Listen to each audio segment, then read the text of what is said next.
Hey fam, you're welcome back to my channel.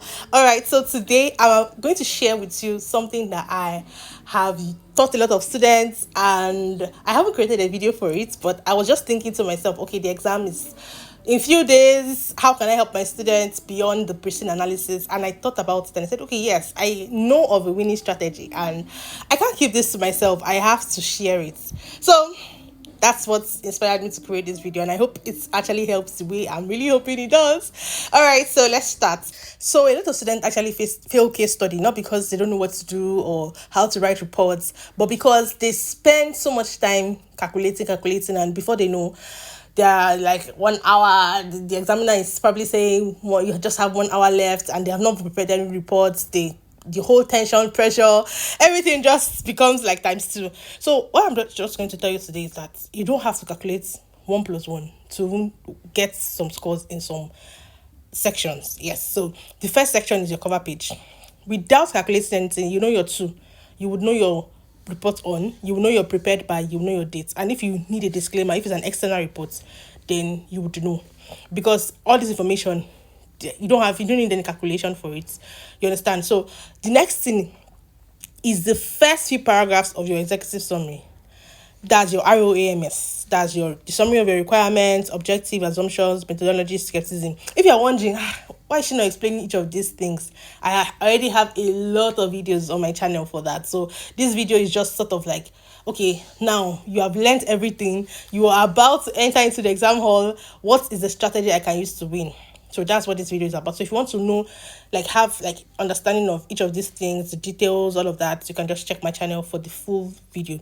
All right, so the first few paragraphs from your ROMS, your rooms, you can actually do that even without calculating anything. You know your requirements, that it's going to be in your in your on-scene, rather, your requirements will be in your on-scene. You know the objective of your report, which is to provide information for useful decision making. You know, you would definitely know assumptions. You understand? From looking at it, okay, is this a management account? Did they give me estimates? You would already know from reading your own thing. Then your methodologies, of course, definitely. When you read your question, you will know which, are you using MPV, are you using ratio, you know that. Then your skepticism and reservations, so you will also be able to write something.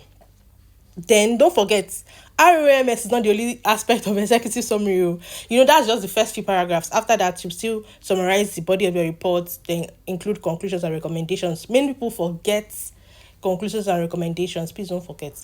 So I'm just saying the things you can do before. So it's not like you do all these things and that's the end of your report. No, you still do other things. There's some aspects that you need to calculate before you can do, like, for instance, the body of your executive summary. You have to calculate. You cannot do that one, obviously. You understand? So this is just like section. So you still do all those parts. Don't forget. Then your introduction. You do not need any calculation to do your introduction. Your scope, you already know. Your requirements, terms of reference, as or refer to the email, and your aims and objective, which is to provide information for useful decision making. You don't need to calculate anything to do that. The details of your company as well. Obviously, you don't even need anything. Even most of the time, from the precinct, they will have given you so much information about the company. So that's just a piece of cake, right? Then the analysis methods too. Obviously, you will know that from reading your requirements and the content and the exhibits that they provide, right? And the last thing, the report structure. Even if you're watching my channel, if I wake you up from sleep and I say, what's the structure of a case study report, you should be able to say it. Just like they'll ask you what's your name, and you don't have to think, because I always like scream out loud, because examiners always complain time and time again that many students don't like the structure of the report is always poor. It's common. Like, you know, in the pathfinder, they have what they call common pitfalls. Like, the examiners will say, okay, in this exam, the common mistakes that we actually like observed and all of that. And time again is always the issue of poor structure. So that's why I always emphasize it. Once you have a good structure, you are good to go. You understand? So these are the areas that you can do without calculating anything. Then when you calculate, you start filling in the gaps. When you calculate, you can do the body of your executive summary, you can do the recommendations and conclusions, then you can do your analysis. You understand? So those places are actually very important. Your analysis, your requirements is 64 marks, 32 marks each.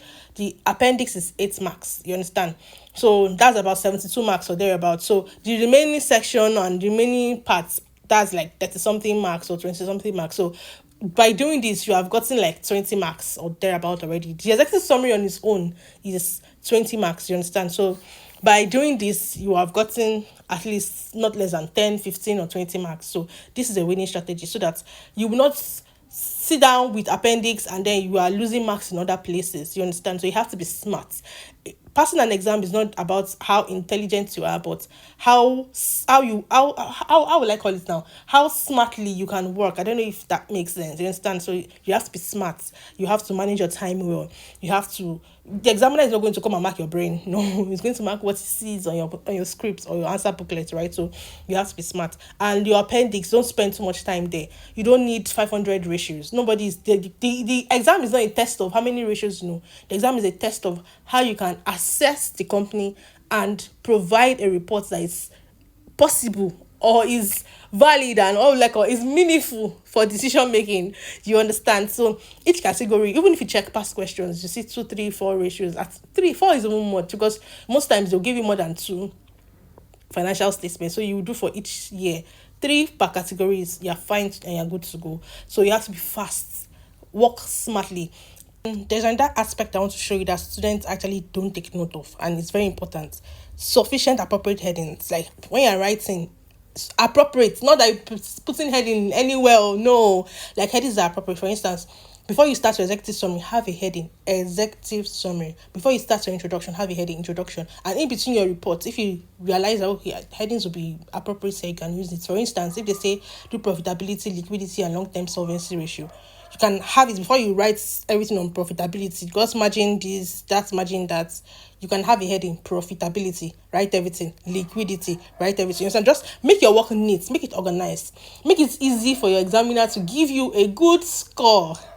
Then use a paragraph. Some people will just write as if they're writing, I don't even know what to even call it.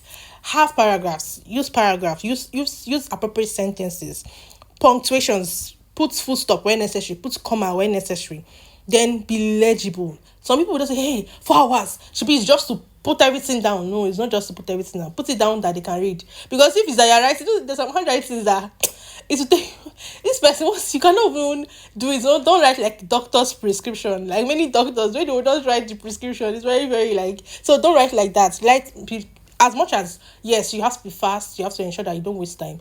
You also have to ensure that your writing is very legible. Then correctly sequentially numbered pages. Many people argue, why will you number our pages? Is the answer booklet not automatically numbered? Yes, automatically numbered. But they're still saying correctly number your pages. You understand? I have a video on my channel, leaves versus pages. You can check that out if you want to understand what that is about. Then needs appropriate disclaimer if it's an external report. So if your exam or diet is an external report, then you need a disclaimer. Then suitable formal language for audience. Don't be saying how far, how you dey, or I don't even know, how are you doing? No, or something like I'm going there today. No, formal language. The report was prepared for the board of directors of ABC Limited. Be formal. You understand? Even if it's an internal report that they're testing in your diet, be formal. Then tactful ethical comments. Any ethical issue you see, talk about that. And acceptable spelling and punctuation. I've talked about this a bit. So try to ensure your spellings are correct. Try to ensure that you are calm. As much as, yes, you have to be fast, but you have to also do it right. Because what's the essence of saying, I want to be fast? And then you go and you do rubbish. I remember when I wrote my case study exam, when they said submit, like when you submit, you are trying to pass the examiners are coming to and take your scripts. I heard someone laugh behind me, and I looked back and I saw that she was laughing at me, and I was like, why are you laughing at me? She was just looking at me. I was writing and sweating. I was like, and like the way she burst, like as if she had been holding the laughter throughout the exam, like the way she laughed. Even means when I started laughing, I was like, it's a serious matter. So please do everything you can to pass this exam and do it once. Everything has an expiry date. After this, you would be free. You understand? You'll be free. You don't have to think of ICANN case study anymore for life. So just put in the work, do what you need to do, and you'll be good to go. I wish you success. I'm praying for you and I'm rooting for you. I can't wait to hear your testimonies. All right, have a good day. Bye.